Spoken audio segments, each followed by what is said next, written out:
Before I press play on this episode dedicated to eviscerating and celebrating the New York Times Best Movies of the 21st Century list, I want to issue a pre-apology for my triggering a setting on my microphone that makes me sound like I'm recording from inside Steve Zissou's mini-sub.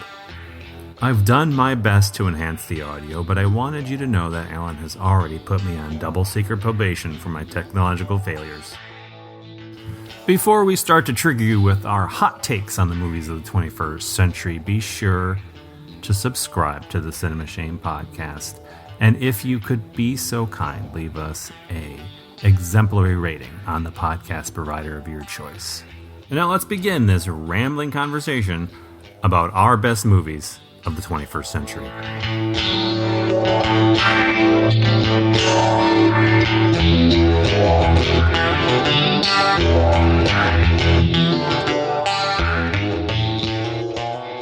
Welcome to another super very special semi-shame down episode of the Cinema Shame podcast.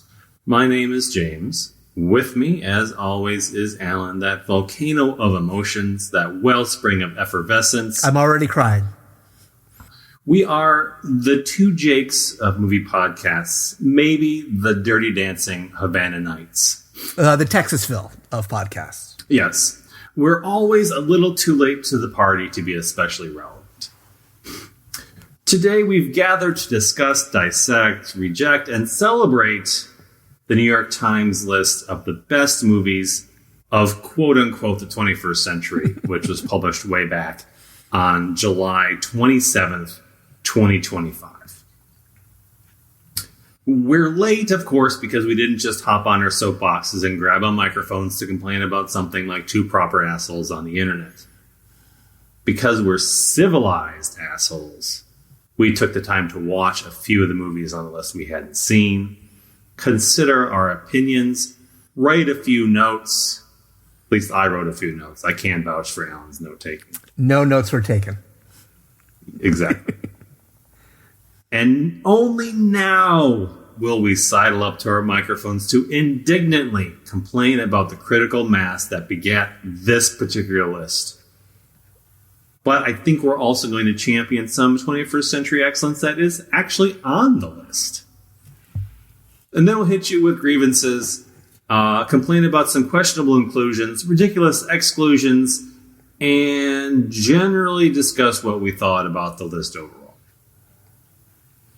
It goes without saying that we're giving priority to our own particular frame of reference. These conversations are far more interesting when they're eccentric, and we're going to try and oblige, especially Allan, who always obliges. That's why he's here, after all, to dilute my normie opinions. I am not going to say that Cats deserves to be on this list, even though in my heart of hearts, I do believe it. I was going to say, you're not going to say it, but you're also not going to say yeah. it.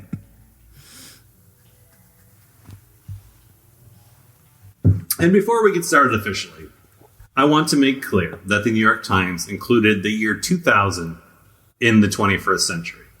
I did not choose this, but I had to go along with it because see above the list. And now, because you always lead with criticism before indulging false flattery, I've never once led with criticism. I find that hard to believe. We're going to start by telling this list where to shove. Like any self-respecting cinephile, we had quibbles with a list, and we're going to tell you about them. As I was going through this list, I made a bunch of notes about things that I disliked overall before I got into the very specific movies that we're going to complain about. And I call this category semi-blind auteur worship. And I even had to do math.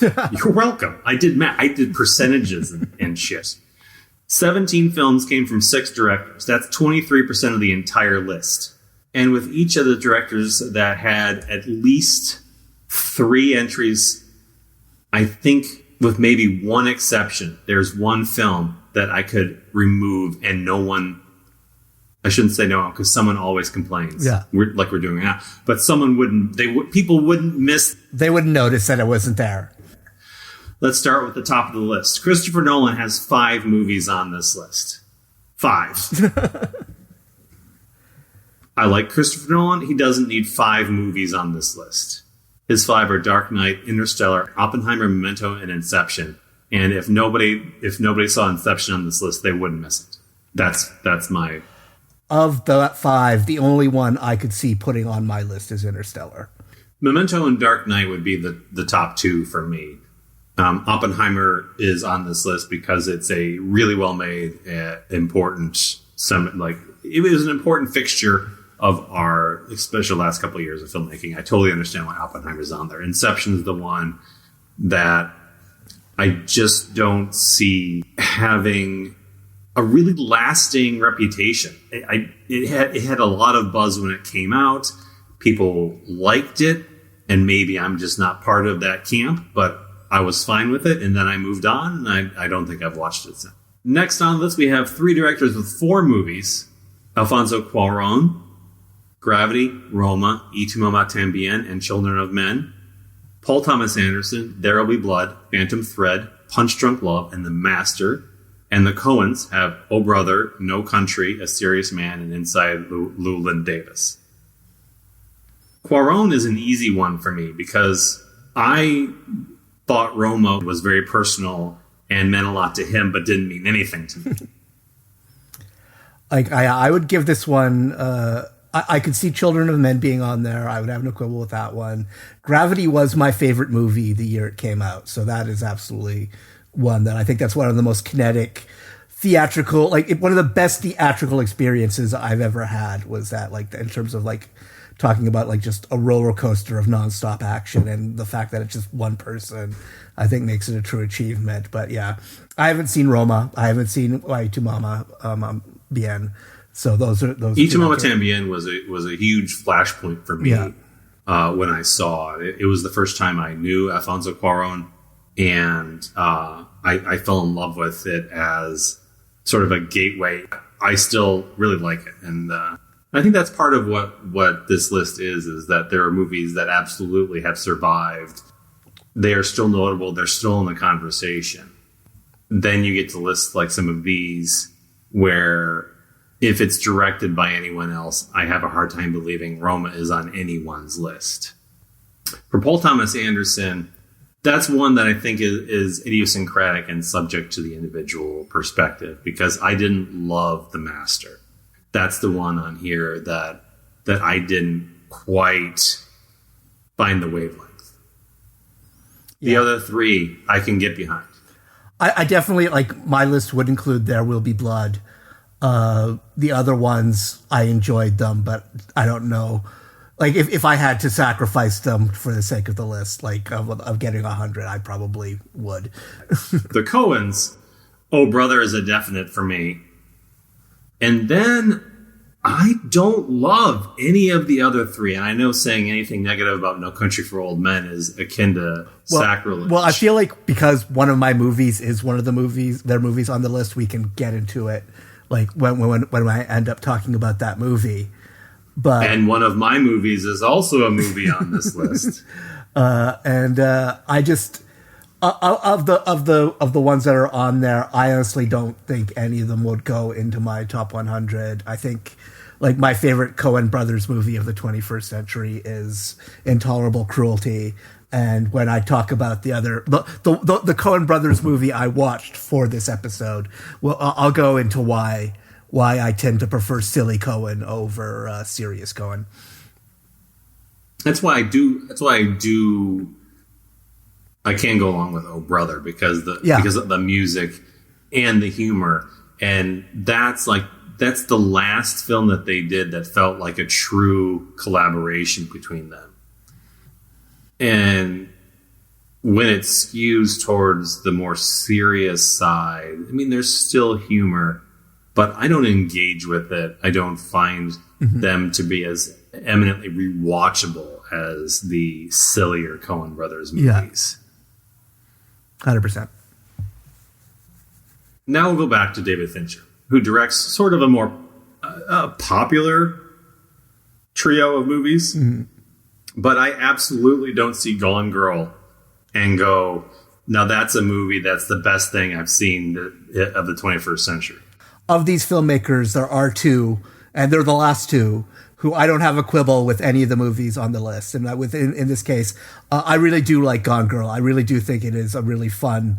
I view it as a comedy, and I think that's why, like, to me, it's like a really good dark comedy.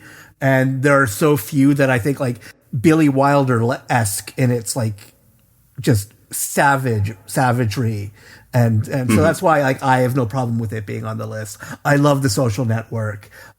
Zodiac is one where, I have to admit it's a great film. It's not one I return to a lot, but I have to just acknowledge that it is a great achievement. It is an impeccably made movie.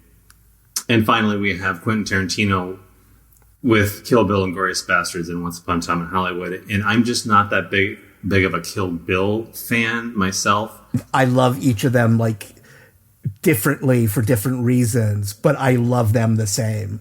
And he's like Fincher for me, like both all four of these movies, because I would classify the Kill Bills as two movies instead of just one. I would definitely have them in my top 100, and actually Once Upon a Time in Hollywood would be my number one film on my list. Yeah, and the other two, I absolutely, and even though I'm a little harsher on Kill Bill compared to the other two, I would still probably include Kill Bill in my 100. I would say one is missing here, with the exception of The Hateful Eight, which is I think the only one that I was ever like mad about. Every Tarantino, yes, I get mad. I still get mad about it. Yeah, pretty much every time I've seen a new Tarantino movie, it's become my favorite Tarantino movie. Roll my eyes when people insist that Pulp Fiction is his best movie. The fact that people still are attached to basically his second movie and insisting he never did better than that. I'm like, I'm sorry, you guys are just, I feel like nostalgia plays like a big hit on that. It's like that they remember that time in the theater watching Pulp Fiction for the first time, and that's what they're basing it on rather than the actual movie itself, which is really good. It's a really great movie, but I don't think it's as good as the Kill Bills, as Inglourious Bastards, as Django Unchained, and Once Upon a Time in Hollywood. No, it is. It's better. I say that because it is still my favorite, but I don't think it's actually a better movie than Inglourious Bastards or Once Upon a Time in Hollywood. And I don't deny that nostalgia has some role in there, but I will always go back to, as soon as Miserlou starts, I am transported to that time. It is such a visceral experience now and then, partially because of the way the music hit me at the time. I'd never seen anything quite like it, and that movie has just a certain way of bringing me back to that experience in ways that other movies that I loved at the time can't. And that's why when I sit down and think, oh, what Tarantino Tarantino movie am I going to watch? It's like, well, have I seen? Yeah, it's Pulp Fiction. I have, I think that's just. I've never gotten over William Goldman's criticism of it, which he was talking about the Bonnie situation scene, and he goes like, they go to get Harvey Keitel, who's the world's best fixer, and what does he tell them to do? Clean up their car. Yeah, well, I think we all noticed that at the time too, and I think I attributed that to like part of the humor of the situation, because he's not doing anything but telling them to do obvious things that any normal person would have done, but it's because he's wearing a suit and he's authoritative. It's like, oh yes, sir, yes, absolutely. I don't think we could have done this without you. Because it's a compilation of a critical mass, there's always this gravitation towards the center. So more notable names are going to be brought up and referenced because it's more top of mind. And I'm looking at the movies on these directors, and like, where's First Cow, Assassination of Jesse James? Like, these are the movies that they've resonated with me. They're movies that I go back to immediately when I think of the best films of the last 25 years. And it's far more interesting to see those films on the list rather than 5 Christopher Nolans. Yeah. And then my next note concerns, it's consensusly, which I just made a word. I don't think that's a word in any way, shape, or form, but we're using consensusly lazy comedy subjectivity. Because when it comes to comedies and lists, we regress to broader humor rather than something that's more eccentric and specific in its criticism. I made a list of the movies that appear in the list, and I counted 8 total on the list. There are some that straddle genres, but these are specifically movies that I think are comedies first. We don't get one until Wes Anderson at 21 and 22 with Royal Tenenbaums, which is his least funny film. I mean, I would disagree with that, but which maybe Isle of Dogs is not quite as funny. The one I like is your favorite, so I can't say. And Grand Budapest, which I think is definitely comedy forward. Oh yeah. But then it's Bridesmaids at 32, Borat at 53, Best in Show at 57. We discussed this offline, but this is not my favorite Christopher Guest film, and I'm really surprised it's as high as it is. Tony Erdmann, which I haven't seen, at 59, Anchorman at 85, and Superbad at 100. And there just isn't really anything that's not broad, that's more challenging. Cross-genre comedies. I'm thinking of Shaun of the Dead and Hot Fuzz. Movies that I think are held in higher regard among critics than Anchorman. I'm surprised. I mean, I really like Anchorman, but I gotta tell you, I'm not putting it on a list of the 100 best movies of the 21st century. It's funny because my list of the films that I felt should have been on includes not one, but 2 Adam McKay movies. And it's always funny because I always think of them, and I always think of like a guy I saw. Actually, I saw a couple people posted on Twitter when he won the Oscar for A Big Short, and people were like, "Now the guy who made Anchorman has an Oscar," and I was like, well, "Yeah, he deserved it." Yeah, and The Big Short, curiously, isn't on the list, but we have Anchorman. Yeah, Just wanted to kind of rant and come up with the movies immediately that came to mind. So this is my list in no particular order, just as they popped into my head. First off, and I typed this in big bold caps, In the Loop. And we just talked about it. Yeah. But it's inexplicable to me that this isn't on the list. Don't get sarcastic with me, son. We burnt this tight ass city to the ground in 1814, and I'm all for doing it again. Starting with you fat fuck. You get sarcastic with me again, and I will stuff so much cotton wool down your fucking throat it'll come out your ass like the wee tail on a Playboy bunny. I thought I was led to believe I was attending the War Committee. Yes, Assistant Secretary of State Linton Barrick asked me to brief you on the work of the Future Planning Committee. I'm away. Oh, and here we are. The fucking Vice President has also graced us with his presence. Give him a bottle of milk. It's got to be among the top 2 or 3 comedies. I think only because it is so obscure.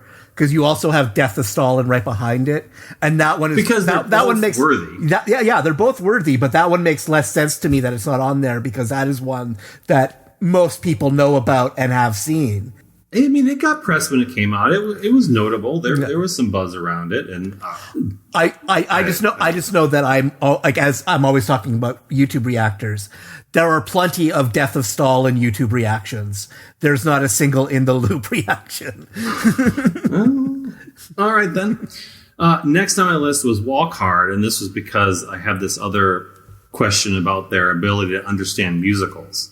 And I think comedies that are also musicals are an eccentric lot. Yeah. And people who love Walk Hard fucking love Walk Hard. Yeah.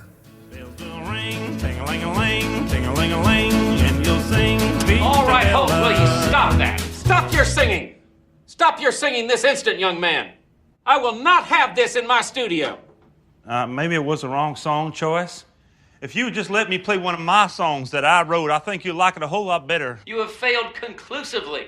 It's over. And there is nothing that you can do here in this room that can turn that around. Nothing you can do that can make up for what you just did to that Zamore. Well, my mother liked it a whole lot. Your mother was wrong. I was willing to open my mind because these Jewish gentlemen brought you in here. They usually have good taste. And now here you are in front of me, pretending you can sing. And I have to say that today, your performance has shaken my belief in the Jewish people. There's probably no better, like, satire of cinema than Walk Hard. Like, it skewers the biopic genre better than any genre has ever been skewered. Well, it's always weird to me now when these movies are made and they are taken seriously, because, like, even in the best of them, you can still see all of the Walk Hard cliches.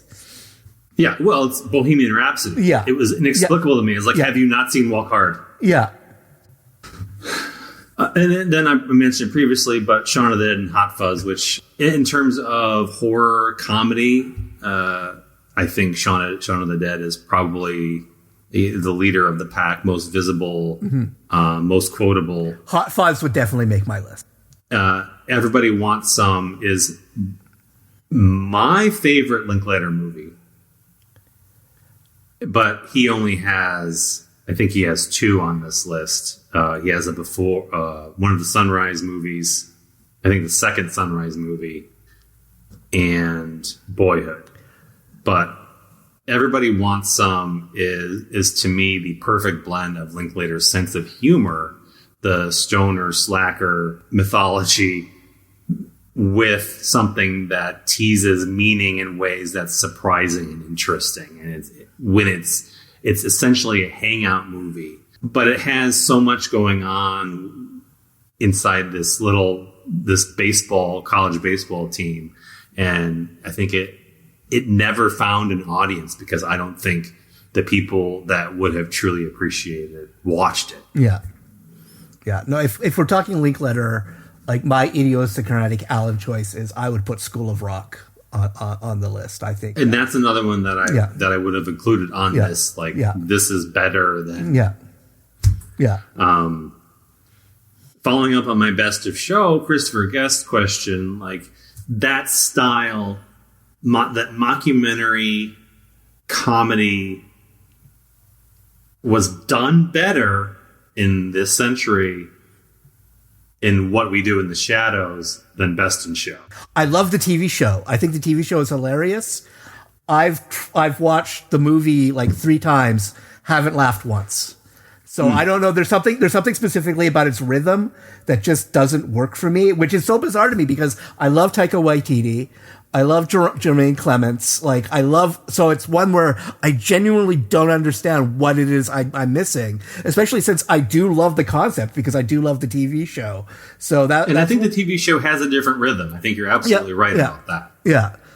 Like, if we're talking documentaries, I do love Best in Show. I didn't have a quibble with it being on the list. But if we're talking about like that style, I would definitely put A Mighty Wind above Best in Show. Covers were printed in 2 colors instead of 4, which I noticed was a and they had no hole in the center of the record, so a lot of you'd have to provide it yourself. People complain that you'd get this vinyl, of course, in those days, and it's kind of up to you to kind of center it and make the actual... It would teeter crazily on the little spindle until the hole, and that was a whole... Well, of course, we had no control over that aspect of it, but they were still good records. They were good. It was good product. And if you punched a hole in them, you'd have a good time. Yeah, I like that one because it has the most emotional resonance, and I love, and that's the thing I love about Spinal Tap is that it's hilarious, but in the end, you actually do care about the band and these people, and with A Mighty Wind, Eugene Levy's character is so heartbreaking, like that you really want, like, that final when she kisses him on stage, it's a genuine moment. Yeah, and I connect more with A Mighty Wind too because of the musical element. Yeah, Best in Show feels a little cartoony, very broad caricatures. Like insular community that I'm not really familiar with. And like they're funny face value, but it doesn't have, like you said, resonance beyond the silliness to me. You shouldn't underestimate the power of a movie with a lot of cute dogs in it. Yes. Yeah.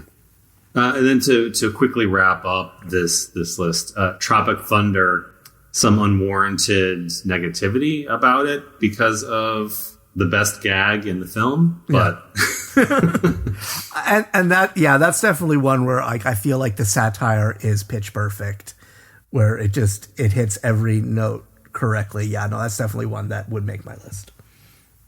And then I had Sorry to Bother You, which I don't think is a perfect film, but I think it goes for something really hard. Hey, young blood, let me give you a tip. Use your white voice. Man, I ain't got no white voice. Oh, come on, you know what I mean. You have a white voice in there, you can use it. It's like when you pulled over by the police. Oh, no, I just use my regular voice when that happens. I just say, back the fuck up off the car and don't nobody get hurt. All right, man, I'm just trying to give you some game. You want to make some money here? Then read the script with a white voice. When people say I talk with a white voice anyway, so why ain't it helping me out? Well, you don't talk white enough. I'm not talking about Will Smith's wife. I'm talking about the real deal, like this young blood. Hey, Mr. Kramer, this is Langston from Regal View. I didn't catch you at the wrong time, did I? I mean, I don't want to compare them, but if I'm looking at black representation in cinema and where it's lacking, I would much rather see Sorry to Bother You than Black Panther, which I'll get to in a minute. And then, because I'm such a Steve Coogan homer, The Trip and 24-Hour Party People should be on this list. No Around the World in 80 Days? Well, broadsheet journalists have described my impressions as stunningly accurate. Well, they're wrong. I'm not that much of a homer. And then my final note, and this is really excising the part that I had earmarked for my why isn't it on here, because I couldn't pick just one. But I find this list's faith in musicals very disturbing. And what it does include, I find equally strange. I rattled off the fact that Once, Hedwig and the Angry Inch, Moulin Rouge, and Sing Street were not present. Now, I understand all of them not... I don't understand all of them not being there. Yeah. But at least one of these films should have found a way to weasel its way in here. Because otherwise, we're left with... The two Coen Brothers movies. Yeah, I was trying to think if there was another one that would even qualify, but I don't think there is. Hedwig is maybe a bit subculture for the mainstream critics who are voting for this list, but I got to tell you, it's one of those theatrical experiences I will never forget. And then we're looking at like Once and Sing Street. One is a more is very much focused on a pop culture moment and does so to recreate that moment in a way that is just purely infectious. Do I think it's a perfect movie? I don't, but I don't think there's a more fun example of the genre the last 25 years. Which is why I go back to something like Once or Moulin Rouge. I guess Moulin Rouge is sort of polarizing in both directions. Yeah. I know people loathe it, but it's also championed in the same breath as one of the best movies. So we're split there. But so that leaves me like, what's their fucking problem with Once? Yeah. Which is a beautifully made musical with an Oscar-winning song. That inspired a Broadway musical that was also hugely popular and Tony Award. Yeah. Maybe it's because it is a very small movie. Yeah. Often those do get overlooked. See above with regards to the auteur concept, and even there are other movies on the list like Agnes Varda. There are auteurs on this list with movies that I wouldn't have chosen. I get it. I just don't like it. Okay. I'll put it there, yeah? This is in C, yeah? Yeah, I can see that. So it goes da, it goes da, da, da, da, da, da, da, da, da, da, da, da, da, Can you do that?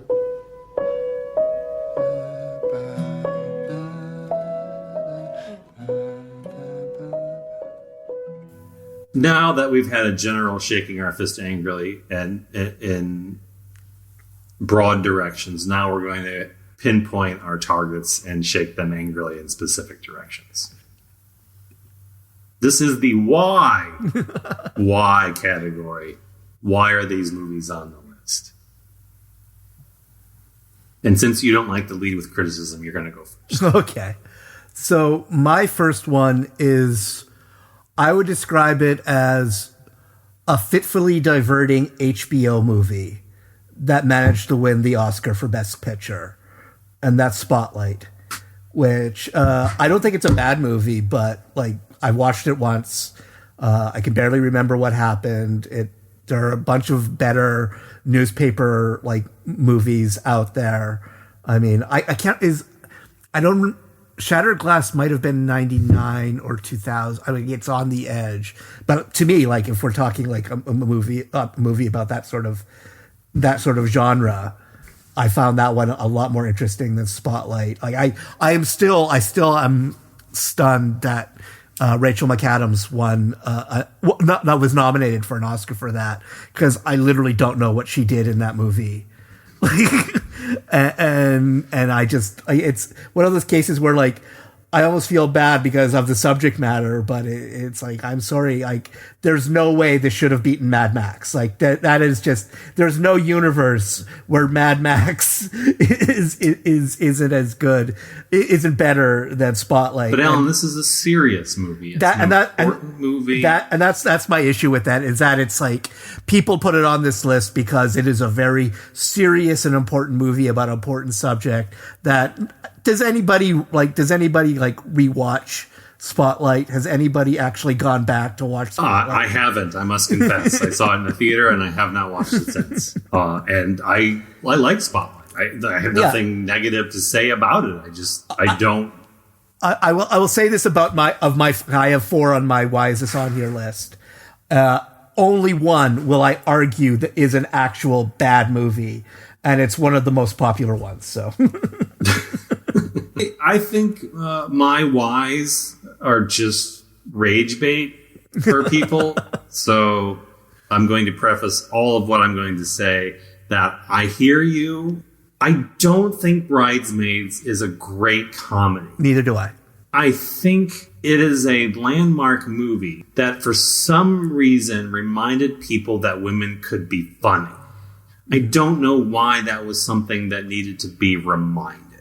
Well, I think in the 2 examples on your list, that I think it's a case of like, we have seen the movies that preceded this that that everyone latched onto as if they were seeing it for the first time. And I think that's why they didn't resonate with us in the same way. It's like we had seen funny movies starring women, made by women before this. So like seeing Maya Rudolph shit in the street wasn't like a revelation to us. It's also that women could be crass. Mm-hmm. But then you had there's some bad examples, like The Sweetest Thing with Cameron Diaz, and like that. It wasn't a new thing. I think it was just I generally like. I remember watching it for the first time because by the time I saw it, it had gotten all of this like attention and praise, and I really wanted to love it. I am very much primed to love this kind of movie, and I was like, huh. Like, it didn't make me laugh. And I think Paul Feig is a good filmmaker.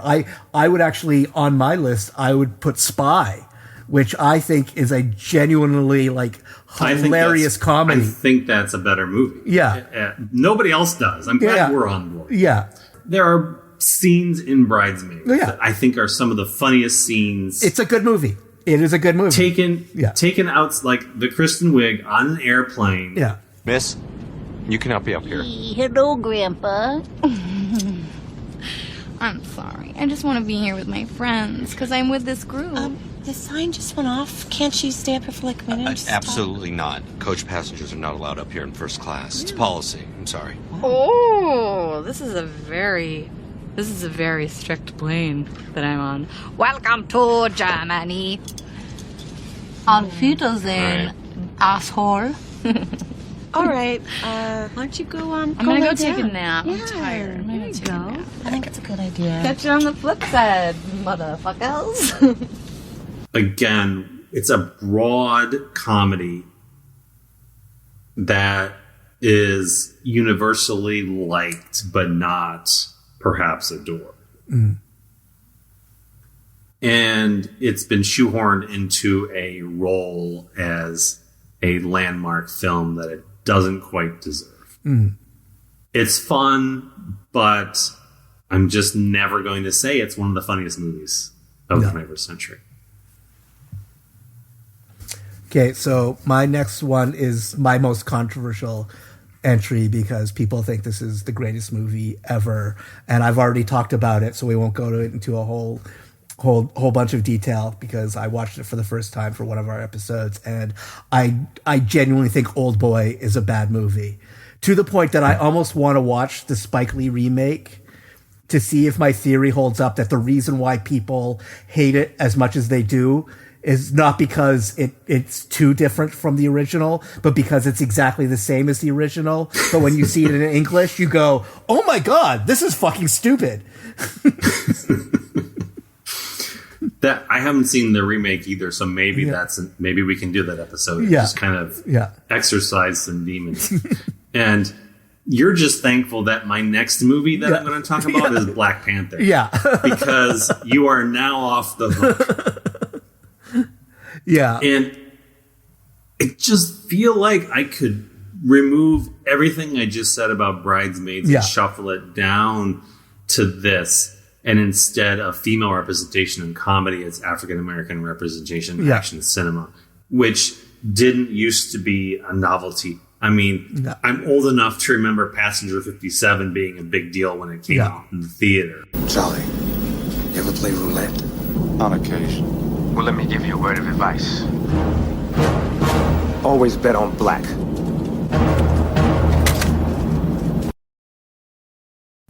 Black action cinema has a long history of being popular and well-received entertainment. Not niche, not subversive, not some weird micro-genre. It has been big box office. And part of this is because Black Panther was a much bigger film that brought an African-American experience into the mega business of comic book movies. I'd take 12 more just like it. Yeah. But I don't think it's as good as its reputation. It's good enough, but I have similar quibbles about all of the Marvel movies. I don't think they're that good. There's this constant reliance on overlong, weightless CGI action. And as much as I like some of the action choreography in Black Panther, it then ultimately devolves into the same finale. It's too long. It lacks any real emotional resonance because nothing feels real. It's watching a video game cutscene. Well, the biggest example of that is the ending of Wonder Woman, which I thought was a fantastic movie until I got to the ending. I'm like, I don't care anymore. These are not people. And you can do that in small doses. There's tons of examples of movies that, like, I will go to the mat defending the second Matrix movie. Yeah. Because it's done in a way that's not the single focus of the action sequence. I mean, Speed Racer. Yes, which is also a very good movie and is purely a weightless action, but it's done in a realm of pop art. Yeah. The Marvel comic book movies are directed in a way that is not interesting. they're just so nobody kills us, I will say that Sinners would absolutely make my list. Sinners would absolutely make my list. Yeah. Yes. So it's not a case like we don't like Ryan Coogler, we don't like his movies. I really like Ryan Coogler. Yeah. I've liked all of his films, every single one of them. I just think Black Panther is the least good of his movies. Yeah, exactly. Yeah. Yeah, I 100%. Black Panther is like, to me, mid-tier Marvel, which I still think is pretty good. I actually am a fan of the Marvel movies. There are more that I like than I hate. But like, I remember watching Black Panther after all of the like sort of praise it got, and I just like, it's good. Like, but yeah. I don't see it raised to that level that people put it at. And it has the problem that I call everyone calls the Batman problem, where the villain is so much more interesting than the hero. But that's the weird thing about Black Panther is that they both kind of want the same thing. Yeah. But yeah, Michael B. Jordan says it more charismatically. Yeah.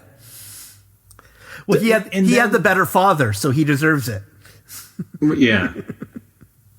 The villain's plot is like something that would make Blofeld jealous. It's so convoluted and nonsensical. Does Killmonger understand how stupid his plot sounds? Like when he hears himself saying it, and the actors are absolutely pouring everything they've got into these roles, but I can't help but think there's a better avenue for these energies somewhere than getting like sucked into the Marvel assembly line.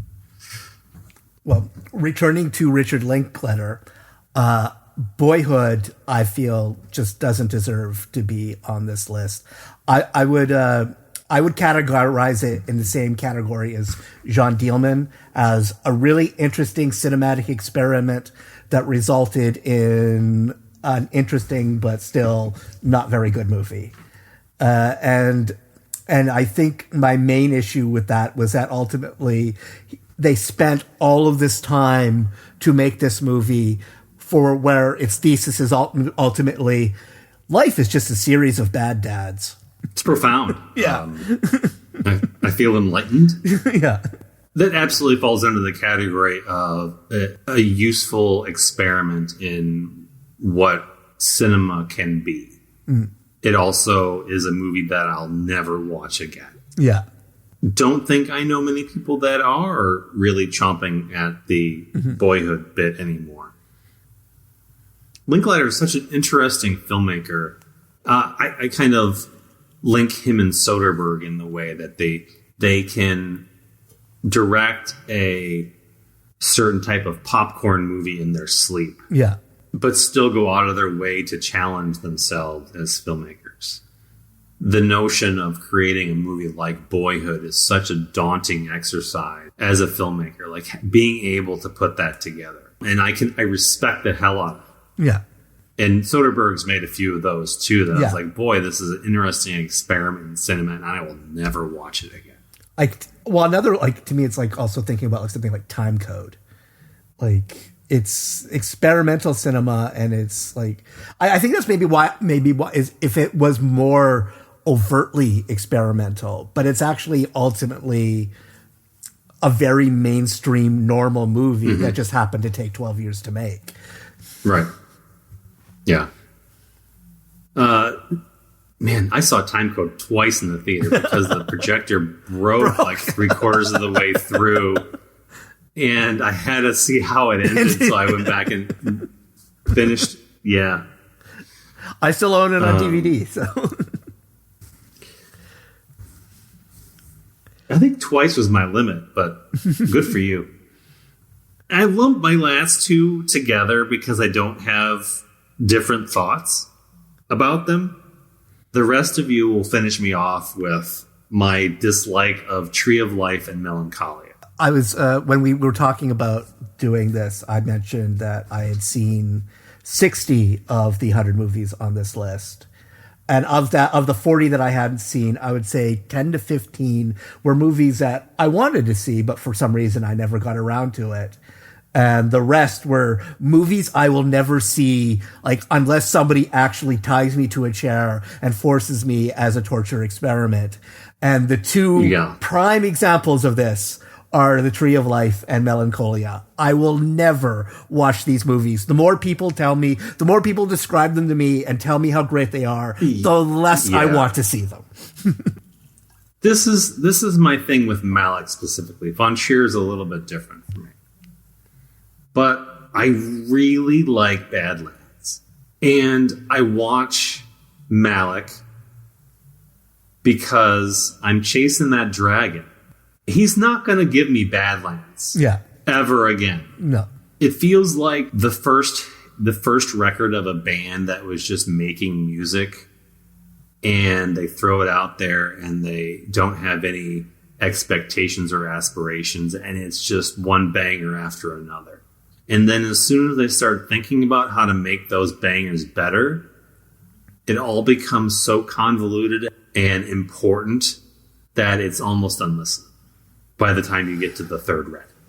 Now, I've liked certain things in other Malick movies, but Tree of Life is, and again, I'll start speaking for both films here, is dense and obtuse and intentionally difficult, and you can never escape the notion that he's trying to make an important movie.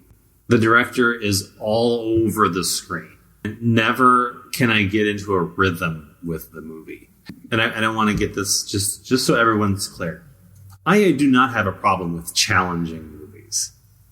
I want to cite the episode in which I celebrated a movie that likened living to shoveling sand. Watching Tree of Life and Melancholia is like literally shoveling the sand to me. And I guess you could say, well, but you love the Argento that is style over substance at the expense of the narrative. And to me, that is not the same thing, because there's still a visceral enjoyment of the artistic vision that's on the screen. I don't take any pleasure from what's happening in Tree of Life. The whole history of the world montage, no. I don't find it all that interesting. And specifically with Von Trier, I think he is so laser focused on making you uncomfortable.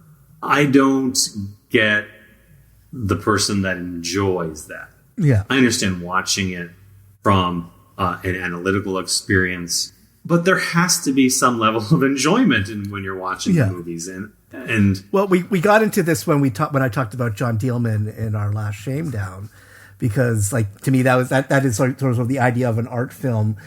For a lot of people, is something to be endured rather than enjoyed, and that just idea of cinema, just like I don't begrudge it for other people who enjoy it, but to me it's sort of like, well, you're a bottom and I'm a top. Like you enjoy having like being hurt and, you know, having misery inflicted upon you. I don't. If you want to go back to the Dogma movement, I've liked other filmmakers. I particularly like Winterberg, but there's just something about Von Trier that's always off-putting to me as a filmmaker. And neither of these movies to me were worth the time I spent with them. I always wonder, like with certain art house directors, if their greatest skill is convincing critics that they're a bad critic, if they say, I get it, I don't like it. Like it's sort of like you have to go like, well, I get it, so it's brilliant because it's trying to do so much. So obviously, if I get it, it has to be good. Like, no, you can say like, I know exactly what he's trying to do, and I don't like it. Yeah, I wish we had more of that, because I feel like you said, there is this need to understand and at the same time elevate, when in fact it can just be a really well-made movie that is just not entertaining whatsoever. Why would I spend my time watching this? I'm not taking anything away. Yeah. And that's a level of honesty we haven't quite attained in film criticism. That's why I'm the eccentric. Is because I am the boy seeing the emperor walk naked in the street, going, but he's got no clothes on. Why are you guys celebrating? But that said, talking about making people mad, I would not put Parasite on this list, even though it's number one on this list. It's one of those movies where, like, I think it's good. I enjoyed watching it.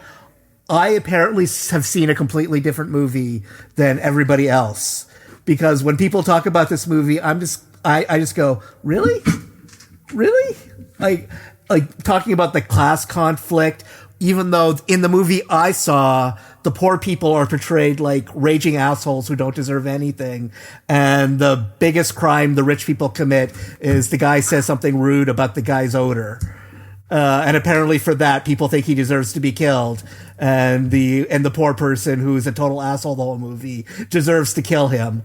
And like the twist, like that people were their minds were blown why. I guess that like literally halfway through the movie. Like I don't see what people see in Parasite, even though I've had it explained to me many, many times.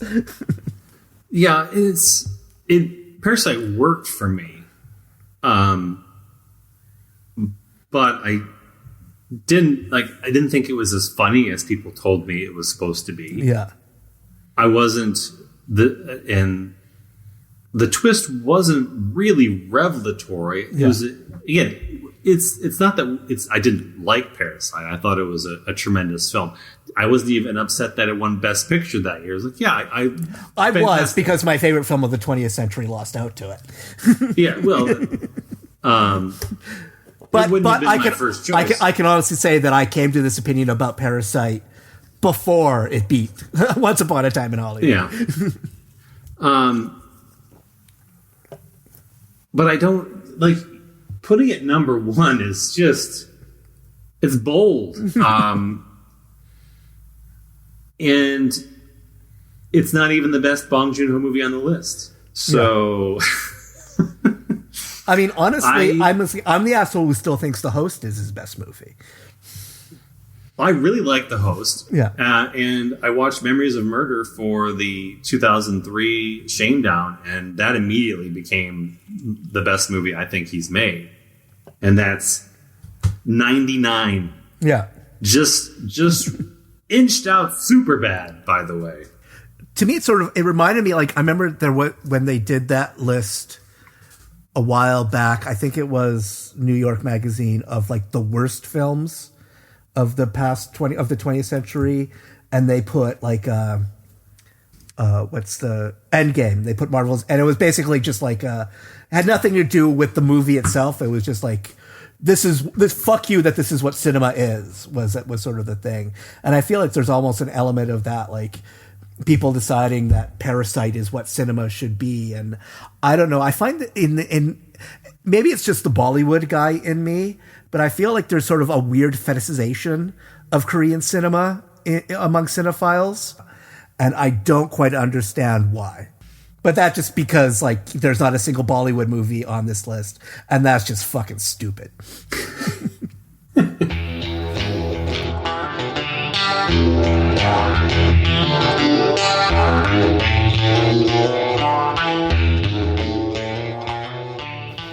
So now we can get to the positive side. We can talk about the movies. We've talked negatively quite a bit. Yeah. And everyone hates us now. Yeah. But now is our attempt to redeem ourselves. So these are the movies that aren't on the list that we would put on the list. Something was fucked up that they didn't get put on this list. I have trouble saying this is the number one movie that's not on the list that should be on the list, because I am well aware that it is pretty much only my favorite Wes Anderson movie. I know a lot of people who love it, and it is their favorite. But The Life Aquatic hit such a very specific tone for me. Fell in love with it immediately, and the more I watch it, the more I'm like, yep, this movie I think was made for me. Like Wes crawled into my head. I don't identify with the characters. I don't necessarily understand why I think it's as funny as it is, but there's something about the eccentricities in The Life Aquatic with the characters and the script and the music specifically that I just fell in love with immediately. And then when your climax is set to a Sigur Rós song while you're looking at cartoon fish, the thought of the final scene gives me chills. I think I have to rewatch it because I've only seen it once.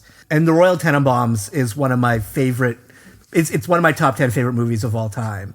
So the fact that this was the follow-up to that, and it was, to me, it was very different. And I think that's why I have to rewatch it, because I think maybe that's what I was responding to, was how much it wasn't this movie that I loved so much. Supposedly, Cousteau and his cronies invented the idea of putting walkie-talkies into the helmet. But we made ours with a special rabbit ear on the top so we could pipe in some music.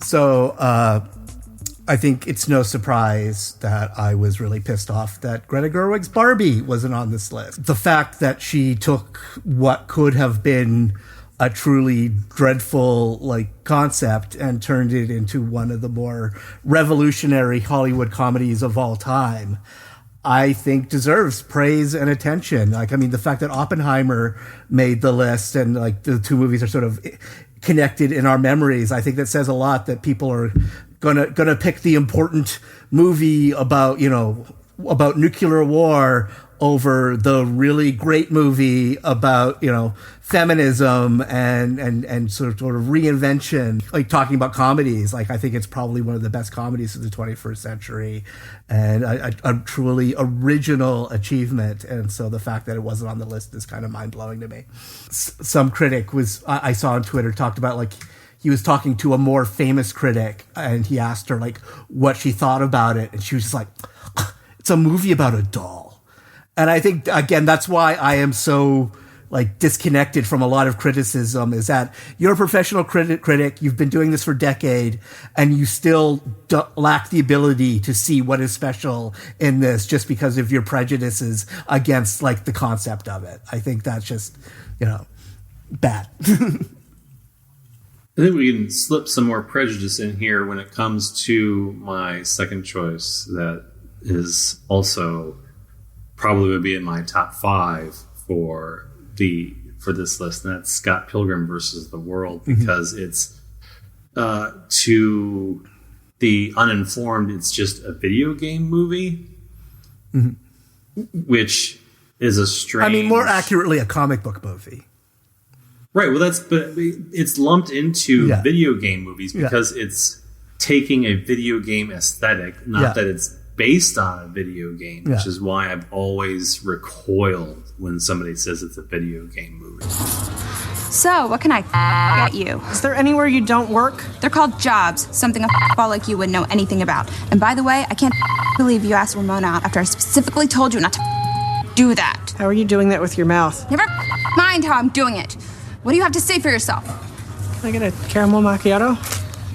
You know what? Maybe it's high time you took a look in the mirror before you wreak havoc on another girl. Me? Wreak havoc? And speaking of which, I hear the girl that kicked your heart in the ass is walking the streets of Toronto again. So I can just get my coffee over here? Perfect melding between the comic book sensibility and a video game aesthetic. Edgar Wright has a specific knack for directing these pure entertainment films that also have something tremendously interesting about the form or function. It's kind of an outlier in his filmography in terms of just being something so singular and creative and taking a nugget of an idea, that being the comic strip itself, and turning it into something so unique and funny and interesting. And it's another movie that when I first saw it, I thought it was an unimpeachable classic. And more I find people who think it's just absolute noise and nonsense. And I can't reconcile the two reactions. I remember a lot of people at the time going oh, it's another Michael Cera movie. And I was like, what are you talking about? There is no other movie like this. Why are you annoyed just because it stars a guy who was temporarily popular for a while? I think sometimes it just shows just how fickle and weird people can be, and how much timing matters. And didn't like that he played that kind of character really well over and over again. And that's what made them sort of just not see it or just dismiss it. or they're just not familiar with sort of the tropes of what it is doing, and so that's why they think it's noise, is because it's sort of like that critic I was talking about who's going like, oh, it's just a movie about a doll, and there people go, oh, it's just about video games. Reducing it to a Michael Cera movie is a travesty, because there's so many just wonderful performances, comedic performances in there, that and a lot of the it's also funny to think of who else is in that movie that, you know, future Oscar winners and musicians and Jason Schwartzman and all these people who were, you know, on the fringe of notoriety and bigger careers. And then there's just Kieran Culkin, who's just nailing every zinger and line that he gets, and truly didn't understand how funny he was until Scott Pilgrim. Yeah. So I think the lack of Shane Black on this list is a crime, and I think The Nice Guys is a perfect movie. Munich. What? Guy without his balls. It's Munich. Munich is a city in Germany. München, Munich. Yeah. Right. Hitler only had one ball. All right, here we go. And I generally do not understand how anyone could leave it off this list. I think it to me, it is as good as filmmaking gets. It is my platonic ideal of a buddy comedy. And I think, like, if you don't think this movie is, you know, as good as a lot of the other movies on this list, then we probably are going to have a hard time discussing film together. I mean, I think Nice Guy suffers from sort of the same problem that Fall Guy has, in that Ryan Gosling is just so fucking charming and funny that it almost undermines what like Shane Black does well, and what the action cinema does so well in Fall Guy. It turns the attention away from what is objectively a really well-made Hollywood genre film. And I don't know why we can't have both things coexist. I don't know why it's such a problem for people to see. Well, it's not even. It's maybe not even that it's a problem recognizing it. It's a problem actually watching the film in the first place. Yeah, because it didn't do well upon release, which I can't chalk that up to a failure of marketing. I remember the trailer being very funny and drew me in immediately. And the same went for Fall Guy. The Fall Guy looked like a lot of fun just based on the trailer, whether or not you knew the original property. So there's a certain point that you just can't make people recognize a good movie when they see it. And just what I didn't put this together until just this exact moment, but of the 6 films I have on my Why Isn't This On Here list, 3 of them star Ryan Gosling. That's true. Look at that. So maybe it's just that I am a total sucker for. Maybe it's the Canadian me. I just see my fellow Canadian. Although I don't have any Ryan Reynolds in here either, so I don't know if that theory holds up. Next on my list is something that it was funny because I assumed it was on the list for the longest time, and then as I was going back through it, I had a moment where I was like, "Why isn't it on here?" I was frantically flipping pages, looking for where I missed it, how it wasn't on there. It is inexplicable to me that American Psycho is not on this list, because originally I thought it wasn't on the list because it's a 2000 film. But then I was proven wrong because 2000 was included. Why the fuck isn't American Psycho on this list? Why? People hate Mary Herron. They don't even know who she is. Marcus Halberstram for 2 at 7. No, I want to know. Okay. Okay, I came here for the cilantro crawfish gumbo, all right, which is, after all, the only excuse one can have for being in this restaurant, which is, by the way, almost completely empty. I'm very sorry, sir. J&B straight and a Corona. Would you like to hear the... Double absolute martini. Yes, sir. Would you like to hear the specials? Not if you want to keep your spleen. Again, maybe it's this cross-genre thing, because anything that touches comedy and anything else is automatically stricken from existence on here, it feels like. So when you meld this very interesting and well-made observational horror film with something that is overtly funny, like Christian Bale dancing to Huey Lewis, there's like something that breaks in people's brain. They can't handle both things at once. And again, American Psycho, as far as I understood, was universally beloved. So where is it? Yeah. I would argue it is probably one of the best literary adaptations of all time. Oh, it's better than the book. Well, that's what I mean. Like, Mary Herron and Guinevere Turner took a piece of shit book, a truly awful, unreadable book, and turned it into one of the funniest satires of the 21st century, or of the 20th century, if you want to be technical, like our boy James here. It's just weird. I mean, let's just be real here. Why do it's not officially part of it, but it is. Yeah. Okay, so my third movie on here is Rian Johnson's Knives Out. I'm a huge stan for Rian Johnson. If you were to ask me who is my favorite character who was created in the 21st century, it would be Benoit Blanc, like easily. I'm a sucker for this sort of like this kind of movie, but I just feel like Johnson elevated it to a degree that this is truly the gold standard. If you were asking me what is the best mystery film of all time, I would say Knives Out without hesitation.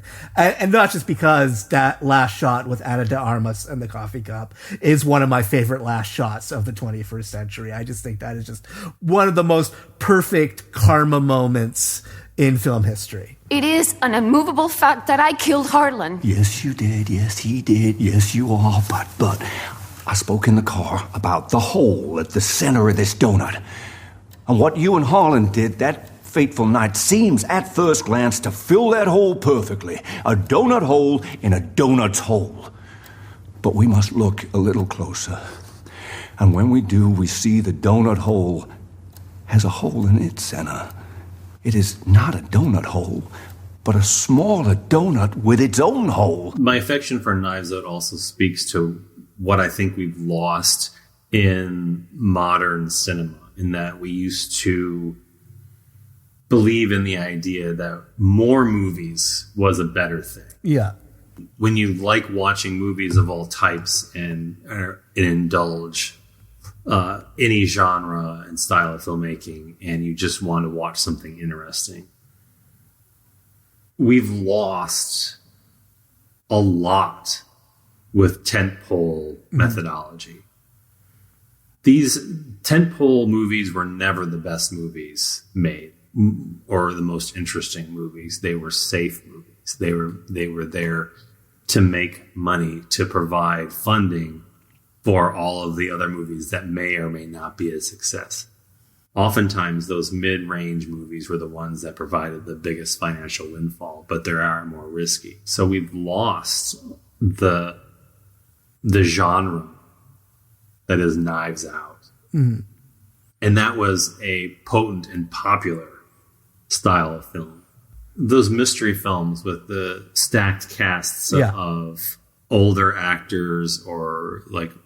The one thing Knives Out was missing was the poster should have done like the thing they did in the 70s where they would have the photos of the cast members on the bottom.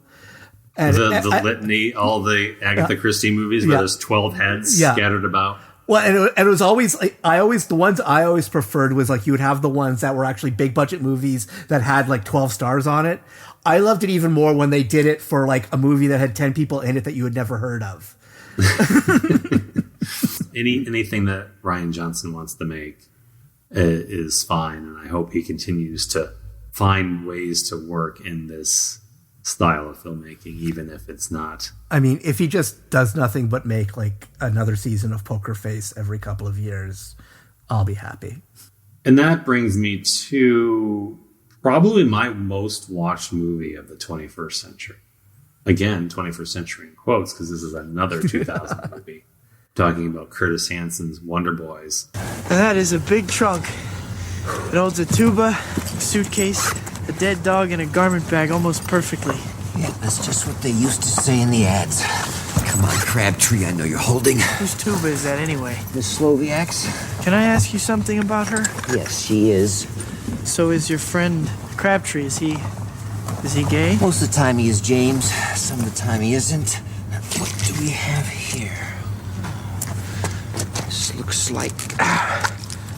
that's our old friend, Mr. Codeine. That should take the old pinch out of the ankle. Want one? No thanks, I'm fine without them. Right. That's where you're standing in the Chancellor's backyard spinning that cap gun of yours. You're fine. Yeah, you're just as fit as a fucking fiddle. Curtis Hanson is such an underappreciated director. It's funny to think that he made Wonder Boys and LA Confidential, and no one could tell you who directed either of those films, really. Mm. Because it's Pittsburgh is one reason. But Michael Douglas playing Greedy Tripp is maybe his best achievement in performance art. Like, yeah, what he did to inhabit that character. And I mean, there's a minor quibble I have with the Pat ending, but up until that last shot, it is one of the funniest, most acerbic, like just cutting movies about the publishing business and writing. And I can find absolutely no fault with anything in that film except the final moment. As a writer, I always love sort of the joke that the issue isn't that he has writer's block. The issue is that he can't stop writing. He can't make choices. Yeah. He can't make choices. And it's such a beautiful character moment, too, when that lands. Yeah. Because his character has just been existing without making any of these choices. And it's never really thrown in your face. There's no moments of like gross indecision on his part. Mm. But when the two come together and you're like, my God, that's a beautiful moment in the film. Mm-hmm. When he loses it and he's like, why were you writing it? I couldn't stop. Yeah. So my next one is a movie that we won't need to go into because we did a full episode on it. I know James was a bit colder on it than I was, but it was my favorite film of last year, and I think it's one of the towering achievements in cinema, and I feel like there needs to be a Coralie Fargier movie on this list, and I'm honest enough to recognize that Revenge probably is never going to be on the list no matter what, but I feel like The Substance should be on this list. And I have one more that I just couldn't, I could not add it. And that's Tristram Shandy, A Cock and Bull Story by Michael Winterbottom. See, above when I was talking about Steve Coogan, but also because this is a 94-minute movie that is essentially just a dick joke for intellectuals. Yeah. I like the joke is essentially, how do you make a movie about a book that's impossible to adapt? And the answer is, you don't. I know that it's not as well liked as I think it should be. A lot of people find it has lacked sort of a soul. I think honestly, I haven't seen it since it came out. And I saw it in the theater, and I think that was my kind of reaction, was that it was a movie that I was primed. I really wanted to like it, but there just never came a moment where I just felt like I connected with it. As someone who went into my graduate program wanting to write fiction like Tristram Shandy, the way that it was adapted was so exciting to me, as it like the potential for not only what fiction could do as a meta-narrative, but what you could then spin that meta-narrative into an even more meta movie that acknowledges that this is an impossible task. So the doubling up on the meta quality was something like that felt like really thrilling for me as someone who wanted to work in this style of writing. And I was met with constant resistance to that concept, that this was a viable path, but I forged onward anyway. And I won't say that my stories that I wrote in that manner were ever particularly successful, because as soon as I stopped trying so hard and wrote something dull that I thought was really boring and just emotionally manipulative, it was published. Yeah. So I don't know what that says about my goals. I think that is the experience of every writer, is that your early work is the stuff you care about the most, and people tell you it's shit, and then you write something that you think is bland and boring and blah, and that's the stuff that, those are the 12 books that I wrote, people. They're not nothing I'm really truly proud of, but I wrote them and people tell me they like them, and sometimes it's actually okay. This is a total digression, but why not? It's our podcast. So the moment I realized that I was a professional writer was I was assigned this title called Ghost Stories of Michigan that I absolutely did not want to write, especially because the year before that I had written 4 books of actual short fiction, it was supernatural ghost fiction. But this was the first time they put me back on the so-called real ghost stories. So I didn't want to write it. I put no effort into it. And then I was reading the manuscript. I think I was just about to go to the publisher. So I was doing a final read through for typos and stuff like that. And at the end of it, I had to go, it's okay. It's a good book. And that was the moment I realized that even when I don't care and I'm not trying, I can still write a publishable manuscript. And so that was a big thing for me. But it is funny because if you go on Goodreads, it's my highest rated book. Okay, so my last, I'm also doing a twofer, and that's The Big Short, which I already mentioned. But also, I think The Other Guys is probably the I see now I'm realizing I should have Pop Star on here too. So, but that's not an Adam McKay movie. That was on my short list. But so if we're talking my favorite comedies that are on this list, we're talking The Other Guys and Pop Star. But to keep it to the Adam McKay theme, I thought it was a real, I like Anchorman. I think Anchorman is really funny. I actually think the version of the movie that they edited out of all of the deleted scenes is actually a funnier movie. But The Big Short, I think it, for that concept, I think the only movie that does it better is Moneyball, and Moneyball actually did make the list. Mm-hmm. But I think The Big Short is only slightly. It's like if Moneyball is a 10, The Big Short is a 9.9. So I feel like if Moneyball made the list, there's no way that The Big Short shouldn't have made the list. Another one of those concepts that really shouldn't work, but because of a particular sensibility, like Adam McKay's just sense of humor and his ability to spin these contemporary issues into something that is informational and incredibly funny. And he works in some really strong emotional support from his characters that is almost like an extra added bonus, because it's like a layer that didn't even need to be there for this movie to work on a basic level. Well, and I one of the reasons why I love The Other Guys is because it's basically baby steps towards The Big Short, because you have the whole subplot about Steve Coogan's character and how basically all of his crimes end up getting wiped away because the company involved was too big to fail, which is basically the inherent theme of The Big Short.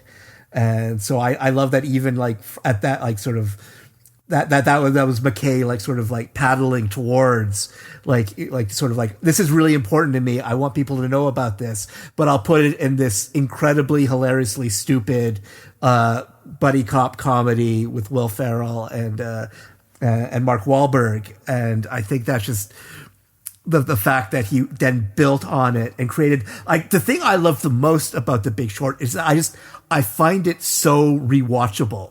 Like you talked about, you watched it. Like I've probably watched this every 6 months since it came out. Like this is like a movie that it's like real genius to me. Is that no matter what mood I'm in or what's going on or how long it's been since I last seen it, I can put it on and I know I'll watch it from beginning to end and I will enjoy it the entire time and be happy. And this guy could be connected to drug cartels, black market organ sales, human trafficking, all of it. How do you get that from anything I just said? Hey guys, soup's on. What do you mean? Hi. Hi. You must be Terry. I'm sorry I've been hiding, honey, but this dinner was tricky. Oof. Who are you? I'm Dr. Sheila Gamble, his wife. Come on, seriously, who is that? His old lady. Sweetie, it's a workstation. Got it. And you come in here dressed like a hobo. It's distracting. I know you're working. I'm so sorry. Come on, seriously. Come on, what? Who is that? It's the old ball and chain. Get over here. Not right now. Okay. Look, they're not all first-round picks, okay? Come on, are you gonna tell me who that is? Are you really Allan's wife? I know. People are shocked because he's Episcopalian and I'm Catholic, but somehow it works. So now we move on to the cinema shames from the list that we have to justify the episode by watching something we haven't seen. So we did, yeah. The majority of the films that I hadn't seen on this were films that I had made the conscious decision to go the rest of my life without seeing them.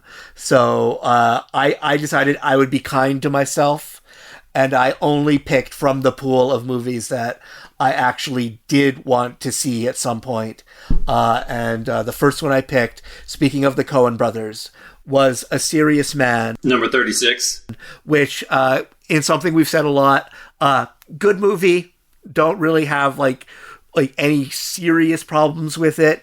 I think my problem with it is just, to me, there's something intellectually self-congratulatory about praising something with an ambiguous ending. Like, people seem to think that it makes them like smarter, that they enjoy something that ends unsatisfyingly, or like on a note that is sort of like enigmatic. And I, again, like, because I'm the kid, pointing at the naked emperor, I'm just like, maybe they just, couldn't figure out a good ending.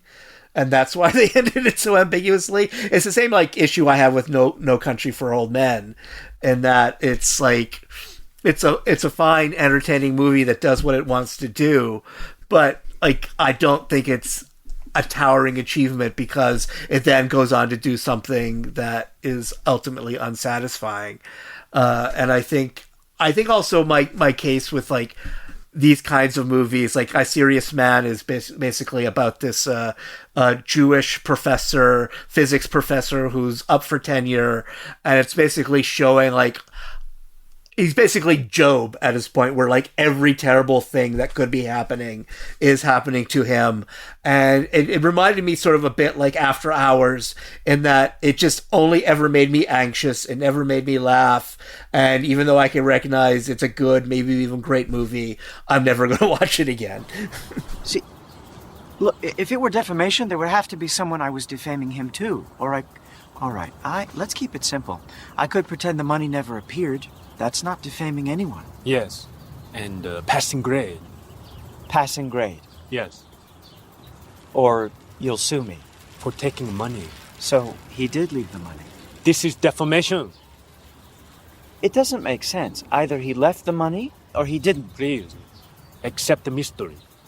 Some of that I chalked up to my expectations for a new Coen film, in that sometimes it's, you can't satisfy me anymore because they've delivered so many of my favorite movies that that almost anything will be a disappointment. I remember liking it but not loving it, and then that was kind of the last I thought about it.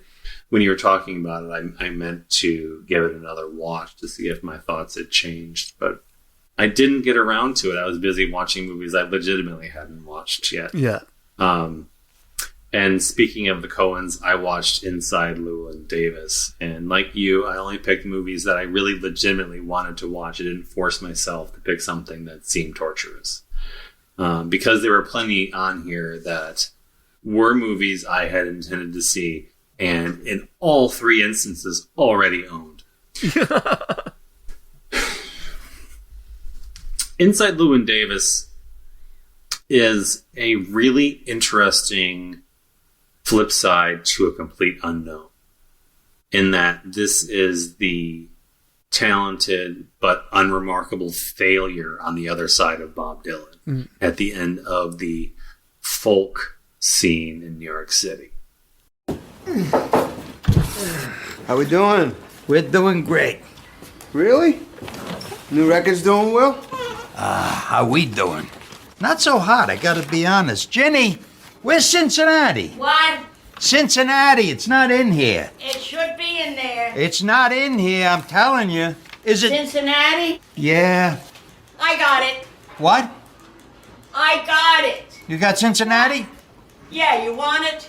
Could I have it? Should I bring it in? Yeah. You owe me something? You have to owe me something. I wish. The movie is Oscar Isaac's performance. He's so bad at being a human in a society, but Isaac also makes him very sympathetic.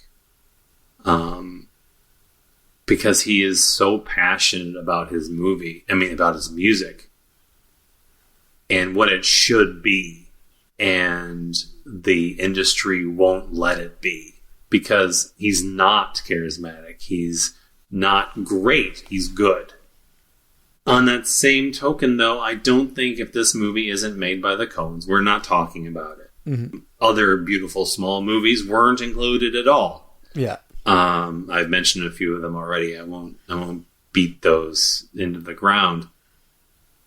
It's just a movie about someone who was inconsequential. In that, it is also a biopic. I will 100% say I appreciate this version of a biopic more than 95% of everything else that comes out. It's a movie I think I will come back to and appreciate more as time goes on. Talking about this and Walk Hard, I think there is worth in sort of the biopic tropes, but I think they have to be made about fictional musicians or fictional people, because I think the central problem with the standard A Complete Unknown style biopic is that you're depicting a real person who we have seen. And so no matter how good it's done, there's still this feeling of simulacra, that you're seeing an imitation. You're not seeing the real thing. So when you do what the Coen brothers did and essentially make a biopic about someone who you don't know, it feels better. And it feels more like a real movie, whereas a lot of biopics, even the ones that are really well done, just seem like a bunch of pretty people in costumes doing sort of a grade school presentation of history. Yeah, it's a race to hit highlights that people know, because if you don't hit the highlights, they're upset with you. I mean, and honestly, I sometimes I think that's valid. As someone who considers Muhammad Ali as one of my greatest heroes of all time, I absolutely hate Michael Mann's Ali, and that's because he decided he was too cool to show the Rumble in the Jungle. And I was like, to me, there's no point in doing Ali unless you do Rumble in the Jungle. It is the definitive moment of his entire boxing career. Mm-hmm. Yeah, and my ultimate conclusion was that I don't think it should have been on this list, just as a gut reaction. Okay, for mine, I'm going with one that I actually watched because Ryan Johnson told me to, because there was an episode of Poker Face that came out where one of the characters, their favorite movie was Michael Clayton, and they keep watching it over and over again. And I saw it on this list and realized I've never seen it. I should give it a watch. It looks like it could be good. And again, as we keep saying, good movie, really good movie, probably even a great movie. I wouldn't put it on the list just because I found that the way the script was written felt at odds with how the movie was filmed. It seemed like they really wanted a sort of cinema verite style, like 70s gritty and that, but it's so overwritten. It's written like a stage play. I got your heart racing, don't I? I don't know what the hell it is you think you're doing. What do you think I'm doing? The suit's over. We have a deal. Whatever that is, it's meaningless at this point. You think? I must have gotten it wrong. I thought you had a tentative proposal. I didn't realize you'd signed all those checks. It's a drag. I got 1,000 of these things. What the hell am I going to do with them? I'm calling Marty. Good. Good. Do it. That's a great place to start. Let's find out who told him that Arthur was calling Anna Kaiserson. Let's find out who tapped those phones. This memorandum, even if it's authentic, which I doubt, I highly doubt. I know what you did to Arthur. It's protected. It belongs to you, North. I know you killed him. It's a cut and dry case of attorney-client privilege. See, now that's just not the way to go here, Karen. My perfect version of this movie would have been made in like 1967, starring James Garner. And I wouldn't change a word of the script. I would keep the script exactly the same. I think I would have enjoyed it more. As it is, I thought, a really good movie. I really like Tilda Swinton in it. I think that's probably my favorite Tilda Swinton performance. And I really like how he sort of, like how she gets her comeuppance in the end, but ultimately, like the only thing that really sticks out to me is that last shot of him in the cab, and it just stays on his face throughout the credits, which to me felt like a very 70s move. But beyond that, like that one shot wasn't enough for me to go like, oh yeah, this is totally one of the best movies of this century. Now that we've dumped on 3 of the top 100, I'm going to finally get to a movie that absolutely deserves to be on this list, and that is The Lives of Others. Florian Henkel von Donnersmarck. That is the director. Also, Honecker kommt früh morgens in sein Büro, öffnet das Fenster, sieht die Sonne und sagt... was ist denn? Oh, Entschuldigung, das war... Ich hatte... Nein, ich bitte Sie, Kollege, ich bitte Sie. The Lives of Others, and I've said this before, when I can shed that single tear, the movie has stirred me emotional. I do not cry, it is one tear. This is set in 1984 East Berlin, and it focuses on a Stasi officer, Gerd Wiesler, who begins spying on a famous playwright and his actress lover because his superior has engaged the actress in an extramarital affair, in an affair, and is manipulating her so that he can control her career. So he wants dirt on the playwright so he can remove him from the picture. The Stasi officer begins to empathize with their cause and feel a certain proximity to them as not targets for removal, but as real humans with loves and dreams and wants. And at first he intervenes in subtle ways to protect them by changing the official record of what's happening in the apartment and what they're talking about.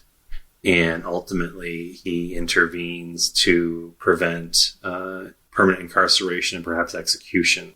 The ending of the film, it is such a succinct punctuation on what is a really emotional story that by the time you get there, you kind of need that release. Especially where we are right now. There are so many things going on in this film that hit a little too close to home. It's an absolute masterpiece that I think belong alongside like the conversation in terms of listening films. I loved it, and I regret leaving it on my shelf for what feels like 15 years at this point. See, because I had the same experience with the last movie that I watched, but I don't regret it because, like I've said a couple of times on the show, like, to me, one reason why you shouldn't watch everything the moment it comes out is because then you get to experience a masterpiece later on. And that's probably a valid point. I'm not sure I react to this movie the same way. Yeah. And that's Wall-E. I watched it, and it's a perfect movie. I mean, I actually sort of was like, I don't know, like it's going to be like a basically silent movie through like a lot of the first part. Is that going to be a bit of a chore to sit through? And of course it fucking wasn't. It was, I mean, it's as good. It's as good as anything Buster Keaton did. I'll say it. Like, I think it rises to that level. And maybe it's just because, like, I am never going to say no to a movie where the main character is a robot who is obsessed with a bad Barbra Streisand movie. Over to the driving range and hit a few virtual balls into space. Nah, we did that yesterday. I don't want to do that. Well, then what do you want to do? I don't know. Something. Wow.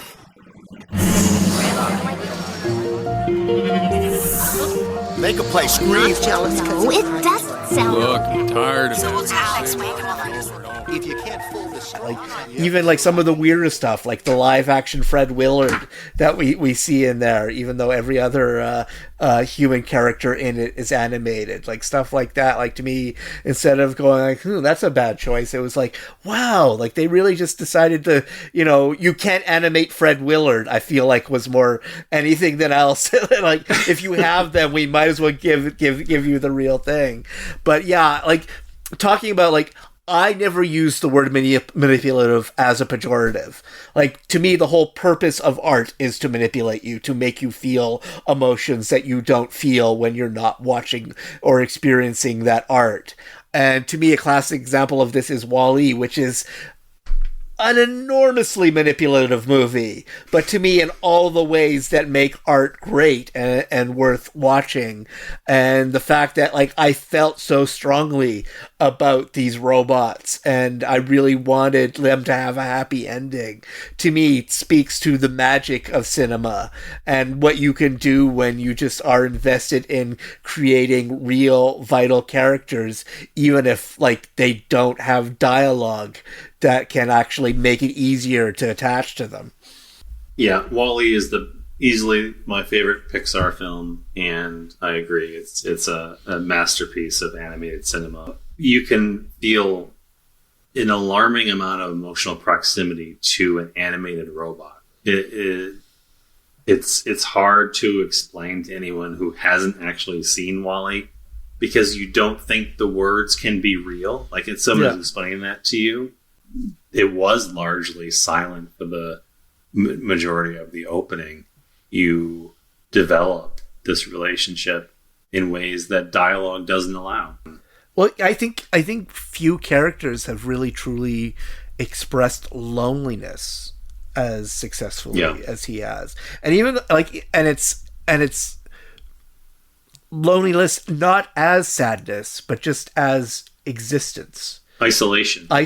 Like he's alone by circumstance, and he just has to go on going on, and so that's why when he does connect, it feels so much more than it would if it was a traditional like rom-com meet cute, because like you understand the stakes that like he is literally the only sort of sentient thing on this entire planet beyond a cockroach, and now that he's actually found this connection, it's sort of like that moment you have in your real life when you're feeling really sad and lonely, and you just strike up a conversation with someone who you truly connect with, and you feel like that.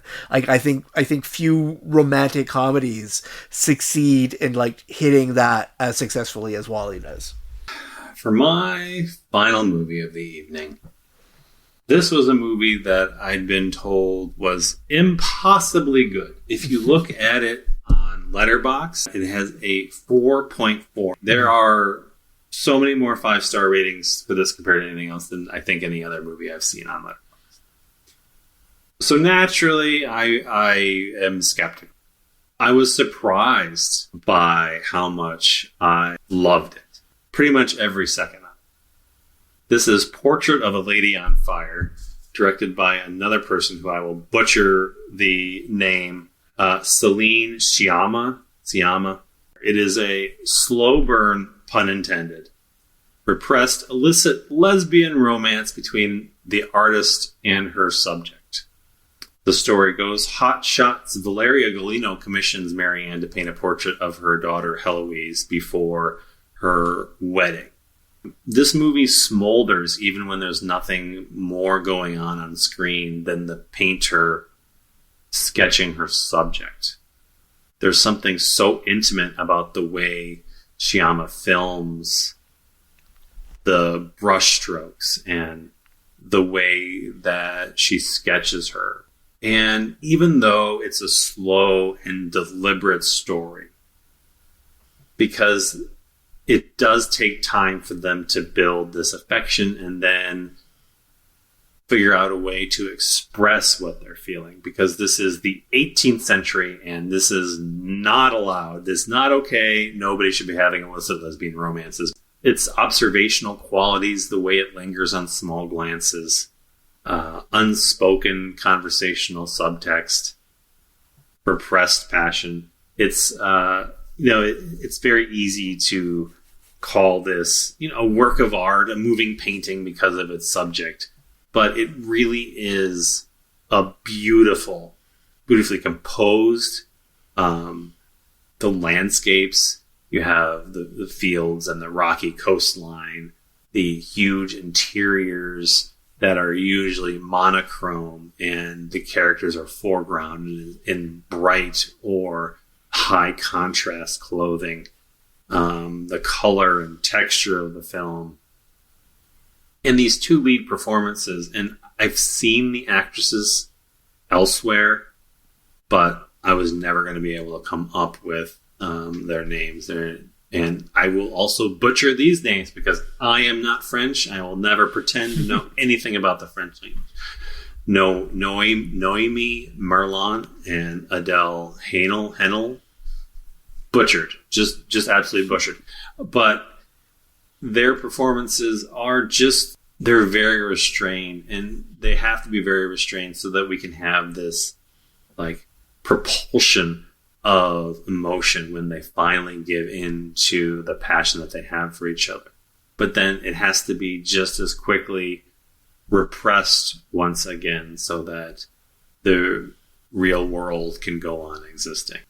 And I mentioned the ending for The Lives of Others, which I felt was a little bit of a capper on the film. This has a similar moment after it comes back to the characters after being apart for many years. And this moment resonated so strongly with me. It's almost not even there. It's so slight and subtle and powerful. I mean, this is just divine filmmaking. I was just amazed that this film probably wasn't higher on the list if I'm being honest. It's at 38, but I easily could see it much higher. Yeah, it's definitely one I'll have to check out. It was one of the on my shorter list of these are movies I do actually want to see someday.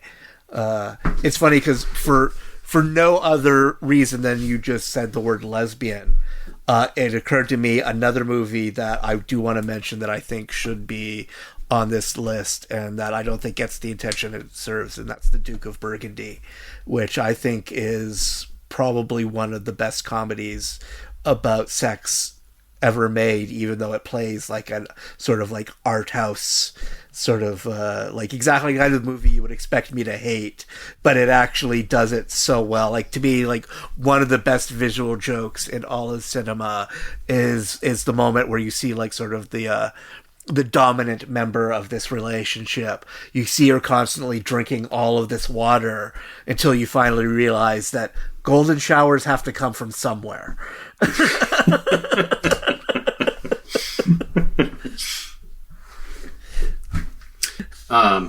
This is the sound of my folded up and really battered copy of the list. It is going away now. I've been carrying it around with me for 2 months is how long we've been trying to do this episode. But it is now gone. I have thrown it into the heap. He actually had it printed out like an old person.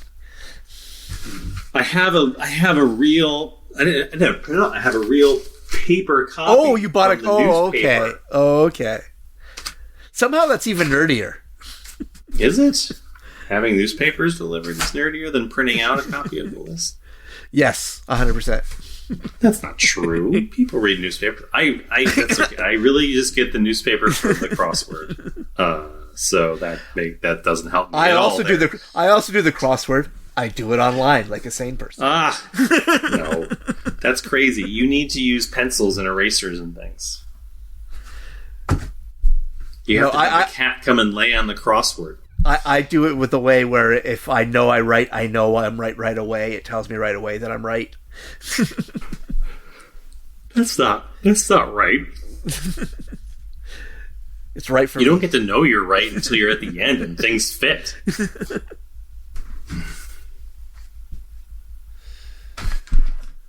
All right, good night, folks. Good night.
You have chosen wise.